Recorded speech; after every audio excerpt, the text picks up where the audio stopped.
ও মাইরা মানুষ করে জন্ম নিয়ে দুটো হাত পেলাম, দুটো পা পেলাম, এত ভালো শরীর পেলাম, তবুও বলি দিয়ে যাও, দিয়ে দাও, যাও। এত ভালো শরীর পেয়েও আমাদের কোনো আশার মেটে না।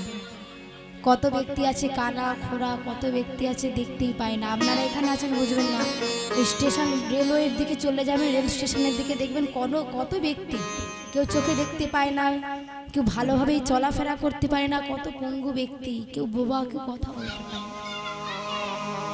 আমরা মানুষকুলে জন্ম নিয়ে ভগবানকে ডাকার মতো ডাকি না। আর কালিও না একটা সর্পকুলে জন্ম নিয়েছে, বলছে দয়াময় দিয়েছে তো মানুষকুলে জন্ম। আমি চাইলেও তোমাকে সেবা দেওয়ার মতো দিতে পারবো না, কিছু দিয়েছে কেমন করে তোমাকে আমি আবার এই সর্প বিষ দিয়ে বলতে পারবো। ভগবান বলে শোনো কালিও, কেউ যদি ভালোবেসে আমায় বিষ দেয় না, সেই বিষটাও আমি গ্রহণ করে নিই। শুধু আমার প্রয়োজন একটি ভক্তি।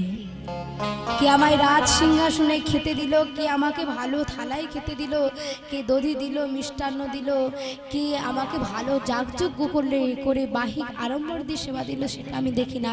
আমি দেখি অন্তরের আড়ম্বরটা।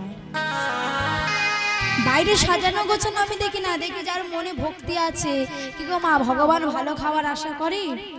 আশা যদি করতো তাহলে সেদিন দুর্যোধনের ঘরে রাজভোগ খেত, বিদুরের ঘরে বিদুরের পাগল স্ত্রী, পাগল নয় আমাদের মতো পাগল নয়, কৃষ্ণ প্রেমে পাগল।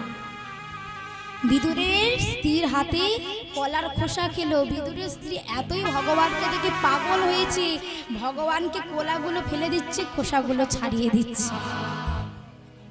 আমরা পারবো এমন ভক্তি দিতে? বিদুর শুনেছে ভগবান এসেছে, স্নান করে পরিধান করে যে নিজের বসনটা পড়বে সেটাও বিদুরের মনে নেই, উলঙ্গ অবস্থায় এসেছে ভগবানের কাছে। এই ভক্তি আমাদের হবে গো? হবে না।